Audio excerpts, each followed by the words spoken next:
What is going on, guys? Basco Show here. Welcome back to a DUCHESS video where today I'm gonna show you something very cool. I made a video last week where I made this new team that used the strategy with Emic and two penkeepers to basically have a taunt on your team all the time, so your champion they're not gonna have Devour technically, and also Emics and the penkeeper they're gonna also reset the cooldowns of your champion. Okay, in this slot here I use DUCHESS on the last rotation, but a lot of people ask me in the comment if there was a replacement for DUCHESS, and guys, I found the best replacement for DUCHESS. You won't believe, it's actually an epic champion. So let me show you what's going on in the team setup. So here we go, guys. This is the team setup and this is the champion that's gonna replace DUCHESS. Quargan is a lizardman and he has this skill that is basically very similar to DUCHESS. You place a perfect veil and an increased attack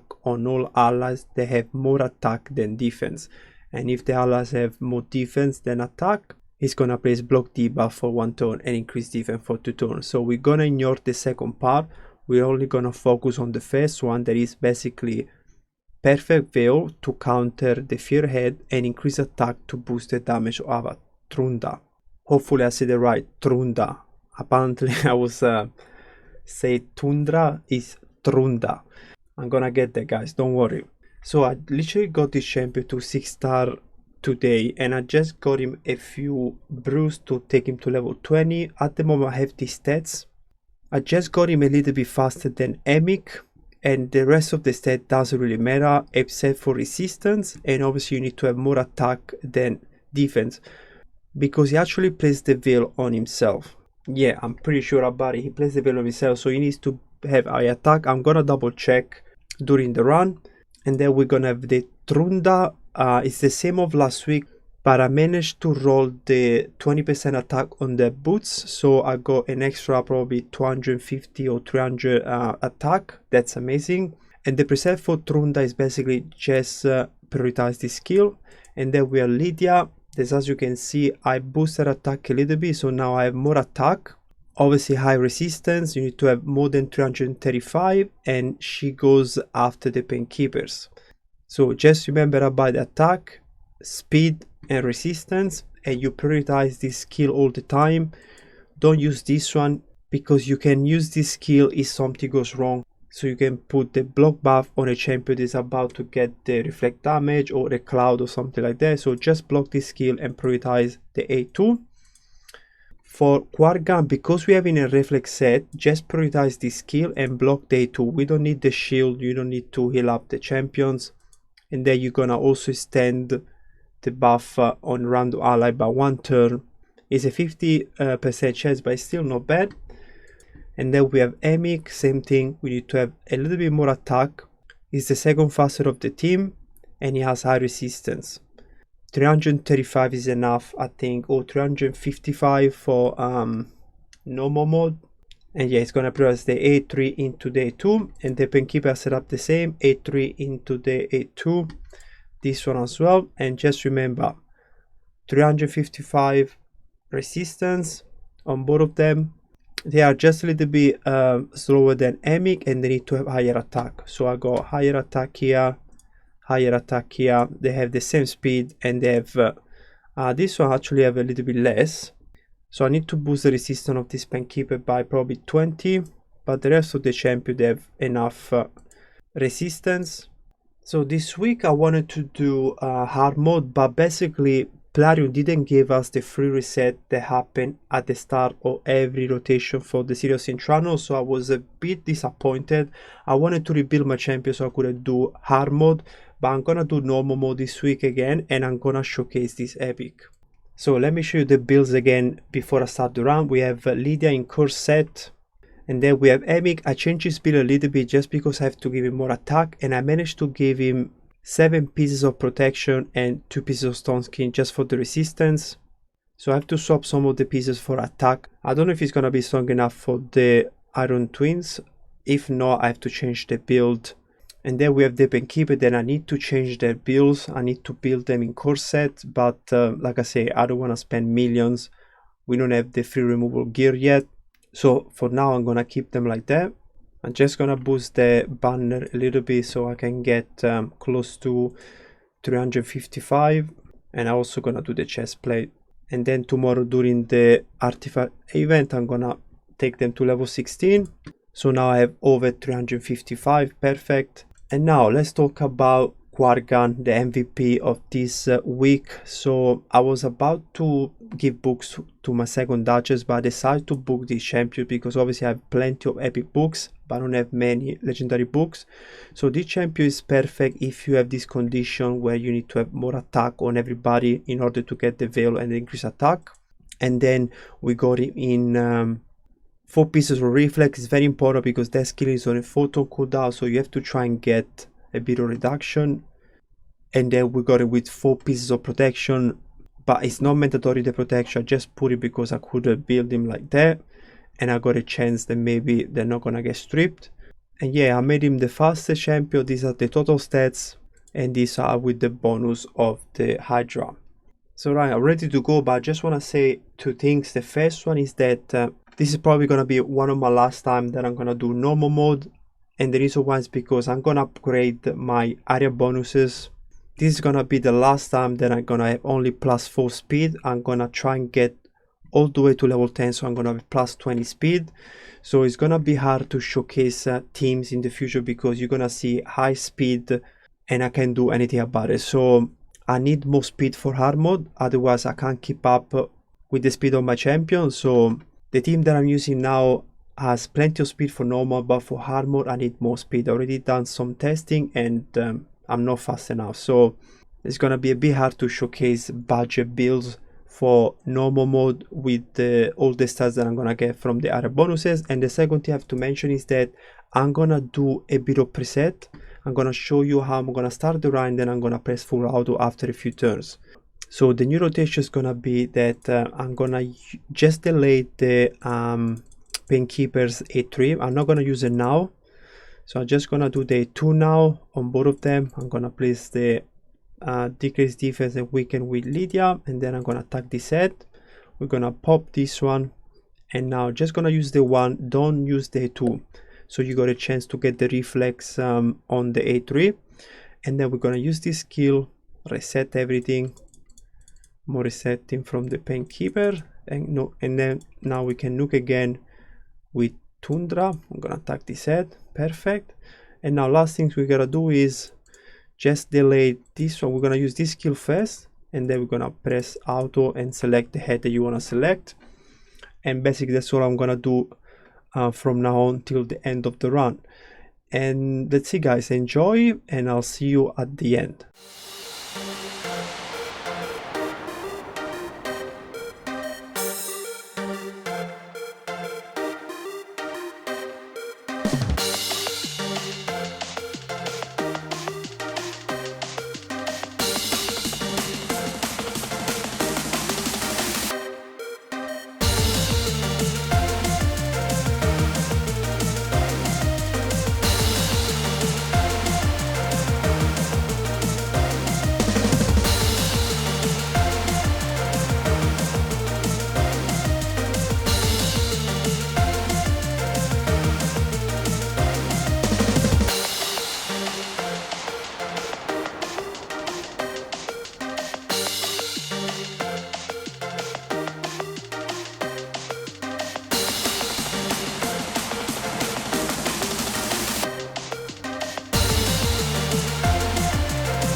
Guys, I've done it. Look at this. 2 billion damage with this team. It wasn't easy. I've done a few tries. I was failing for some bad luck, but I think this is my 5th run, and look at it. 2 billion damage. I did 1.5 billion last week on normal, and today I did 2 billion.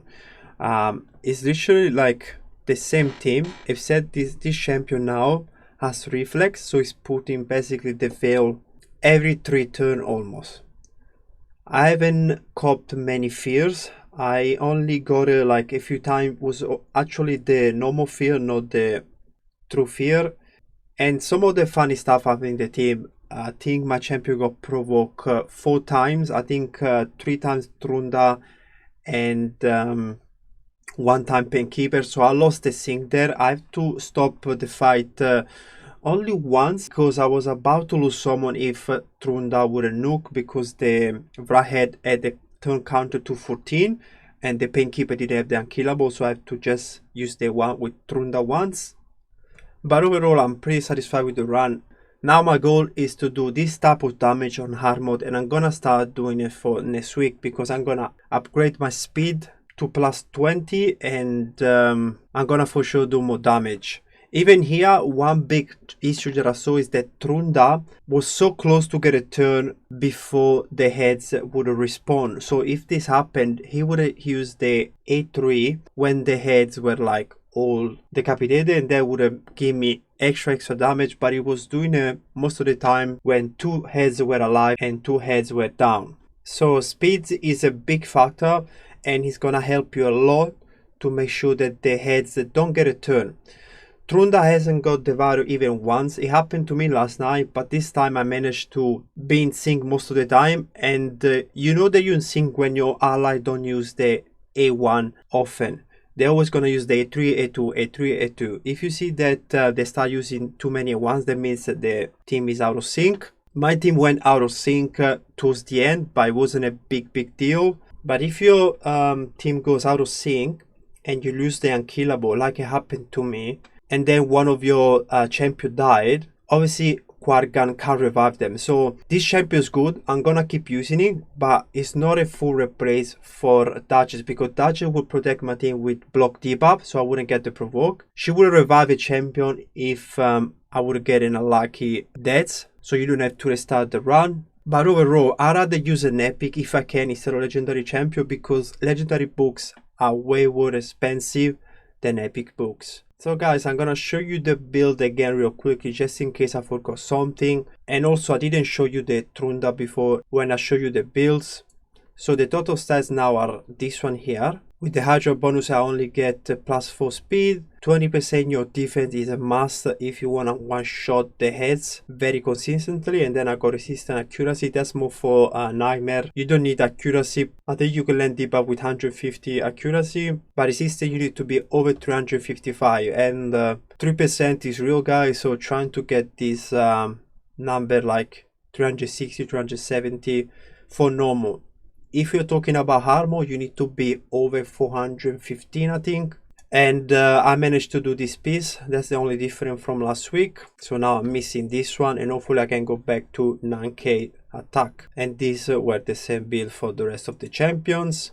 Let's check the mastery again as well. So I went with this for Trunda, Jessel Masher to make sure you ignore 100% of the defense. And those are the mastery of Lydia. These are the mastery of Emic. I haven't done it yet because I haven't used him in arena yet, but I'm probably gonna give him mastery for arena. I still need to improve the penkeepers. I need to get to War Master so they can do more damage, and the same mastery I got him on her. I still need to finish them. I need another 200 of the rest scrolls, and Quargan doesn't even have mastery. I wanna get everybody to 100% critical cap. I already got almost 100% because I have gloves with critical rate on both the penkeepers, so every little damage is gonna add up. So if I can upgrade this attack to be high enough, like I don't know, around 3000 once I get to level 60, and I can get a bit of critical damage, because they do an AoE, and plus I'm gonna put them in curse set eventually, I can do extra damage so I can help Tundra to one shot the heads. or I can get extra damage when the heads are decapitated. So it's gonna be very, very helpful to give everybody damage, except obviously for Emic. You don't need damage on Emic. Probably you can even skip this champion, you don't need damage on him as well. But maybe if you have a chance, get the blessing to reduce the defense cruelty on him, so you can give Trunda a bit of extra damage if she doesn't ignore 100% of the defense, because the Hair Smasher doesn't proc. If my Trunda proc Hair Smasher, she ignore 100%, so that's pure damage, so you don't need reduced defense. It's just if you don't proc the Hair Smasher, and it's gonna happen because it's a 50-50 chance. Gonna show you the preset again just to make sure I didn't change anything. I'm gonna always prioritize this skill with Trunda. Lydia, always prioritize the A2. And guys, I used this a few times when I saw that all the heads were out again, they came back alive all at once. I used this one on the head that plays the cloud. You just need to be careful if the decay head is about to clean. So if the decay head is not dead, or you see that her turn meter is low, use this one on the poison head, and because she get the block bar, she's not gonna get the cloud, and then you can kill her with Trunda, and then the cloud will be gone. I used this I think 3 or 4 times in this run. It's very, very important. But if you get nice speed, you shouldn't be getting the issue, because you're always gonna hit the heads when they're low. They're not gonna respawn all at once, so increasing the speed is gonna change this. Quark gun, like I said, prioritize this skill, the perfect veil and the case attack. Block this one, so the reflex always go on this skill, and you just use the one. It also has a chance to extend your buff by 1 turn. It's random on 1 ally, but it's still better than nothing. So Emic has prioritized on the A3 and the A2. If you can, give him 9 pieces of protection, guys, so he's gonna have a high chance to have his buff protected, and also it's gonna increase the damage of Trunda by 10% when she has to buff the shield and the unkillable. So I got him in 7 pieces. I'm waiting for 2 more pieces so I can do more damage on Tundra. And then Painkeeper, they have the same setup, same speed, just the A3 first and the A2. So that's it for the showcase, guys. This team ran way better than last week. I'm very satisfied with the performance. Now all I gotta do is upgrade my speed and try hard mode, or even normal again. But like I say, you're gonna see I think 291 from next week, and Tudor's gonna have 263. So I just want to show you that it's gonna work also with this speed, but if you give more speed, I think I'm gonna do way more damage. So you can do 1.5 up to 2 billion with this team, with these stats. But if you upgrade the speed, you might do more, and I'm gonna show you this next week. So stay tuned for the video. And guys, do me a massive favor, please drop a like to this video and subscribe to the channel. Share this video with your clanmates. Maybe they have the champions, maybe they can try this strategy. I invest a lot of times and a lot of resources to build this for the community, so I would really appreciate if you guys can support me back just by clicking the like and the subscribe and sharing this on Discord or WhatsApp, wherever you guys have your Racial Legends social group. And I want to also mention something else. I want to give a big shout out to one of the players that asked me if there was a replacement for Duchess, because he asked me the question. I went on Yumi Love and I searched champion that plays Perfect Veil and increase attack, and I found these champions there. So I knew the champion exists. I know he could replace the Veil, but I forgot about the increase attack. So big shout out to him, because he made me go and search for these champions. That's why I always say drop a comment, because if we share ideas, you guys can give me ideas and then I can do these kind of things. I posted a video about Ice Golem the other day, and someone told me that King Graal, one of the Undead Horde legendary champion, can solo the Ice Golem stage hard mode, and now I'm gonna do a composition about it. So if you have any idea, guys, drop a comment and let me know. And even if it's a silly idea, you know, I'm gonna just reply to you. There is no issue whatsoever. Just speak your mind, let me know what you think. It will help a lot to push these videos out there if a video has a lot of comments, so please do so. And thanks again. His name was Tony OX5VC, something like that. So big shout out to you, mate, because you let me go and search for a replacement for Duchess. And guys, before I leave, I'm just gonna say that as soon as we're gonna have the free removal gear, I'm gonna make a team for normal using Emic and Tupen keepers and 3 different champions. One of them is gonna be Rhatalos, so stay tuned for that because he might help a lot of people that don't have Trunda. It's not gonna be maybe a 2 billion damage, but it's gonna be full auto, and I'm gonna try to do as much damage with Rhatalos. We will see. Maybe we can do 500 million, 700 millions, maybe 1 billion, who knows. So stay tuned. It might be in 10 days or 2 weeks when we are basically half the city of Sintranos. So I'm very excited for this team. Make sure you do come back in a few weeks and check the channel to see if I upload the video. Guys, enjoy the rest of your week and I'll see you soon. See ya.